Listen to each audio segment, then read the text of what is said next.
Dear students, Assalamu alaikum. In today's online class of class 9th, we have discussed three topics in grammar. One is imagery, the second is connotative and denotative meanings of the words, and the third topic is prepositions. So in this video, I shall try to tell you once again about these important topics so that you can understand them well. Students, imagery, as it is clear from its name, it creates images in the minds of the reader, and with the help of these images we can understand the meaning that the writer wants to convey to us, and we understand this meaning very clearly. The writer or the poet uses imagery in order to give effective meaning to the message that he wants to tell us or convey to us. Imagery ایک ایسا طریقہ ہوتا ہے کسی شاعر کی طرف سے نظم کے لکھنے کے دوران جو پڑھنے والے کے دل اور دماغ کو کچھ اس طرح متاثر کرتا ہے کہ اس لفظ کا اس کی ایک شبیہ سی تصویر سی بن جاتی ہے ہمارے ذہن میں، اور اس تصویر کی وجہ سے ہمارے جو 5 سینسز ہوتے ہیں وہ 5 سینسز جو ہوتے ہیں کوئی نہ کوئی سینس اس سے ضرور متاثر ہوتا ہے، اور ہم اس لفظ کو صحیح انداز میں اور بڑے ہی واضح طور پر سمجھ سکتے ہیں. جیسا کہ ابھی میں نے آپ کے لیے اس میں لکھا ہے کہ امیجری جو ہے it appeals to our senses, یہ ہمارے جو سینسز ہوتے ہیں یعنی ہماری حصیں جو ہیں ان کو متاثر کرتی ہے. اینی آبجیکٹ، پکچر، سین، ساؤنڈ اور اینی تھنگ، کوئی بھی چیز ہو، کوئی بھی تصویر ہو، کوئی بھی منظر ہو، آواز، جس کو ہم امیجن کر سکیں یعنی تخیل میں لا سکیں، اس کی تصویر بن سکے ہمارے ذہن میں، اور ہم اپنے سینسز کے ذریعے اس کو محسوس کر سکیں، تو اسے ہم گرامر کی زبان میں امیجری کہتے ہیں. امیجری جو ہے اس کا استعمال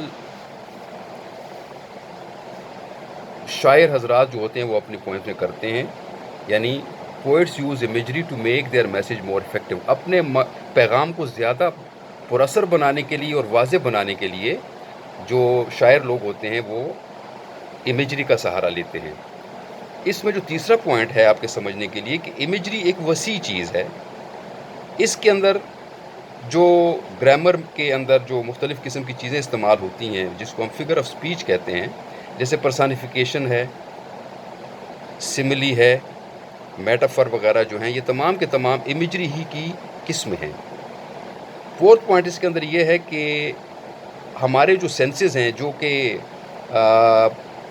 امیجری کے ذریعے ہم سیکھتے ہیں، جس میں وہ 5 سینسز آپ نے سائنس کی بک میں بھی پڑھا ہوگا: سینس آف سائٹ یا سین، sense of hearing, sense of taste, sense of touch, sense of smell.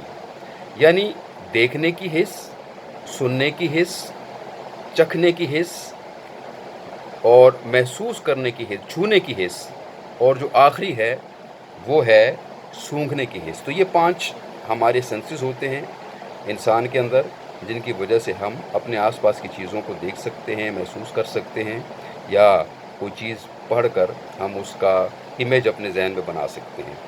تو امیجری جو ہے اس کے کچھ ایگزامپلز میں نے آپ کے لیے یہاں پہ لکھی ہیں. He heard the boom blast. اب دیکھیں بوم بلاسٹ ہے تو بوم بلاسٹ میں اب کتنا زور کی آواز آتی دھماکے کی، اگرچہ اس نے خود اپنی آنکھوں سے پھٹتا ہوا نہیں دیکھا لیکن اسے سنا ہے اس کی آواز. تو یہ جو ہماری سینس آف ہیئرنگ ہے، یہ سینس آف ہیئرنگ جو ہے اس سے جو ہے متاثر ہو رہی ہے، اور اس کے ذریعے ہمیں پتہ چل رہا ہے کہ بم کا دھماکہ ہوا. تو یہ سینس آف ہیئرنگ ہے. شی لائکڈ ہز پرفارمنس ان دا ڈراما.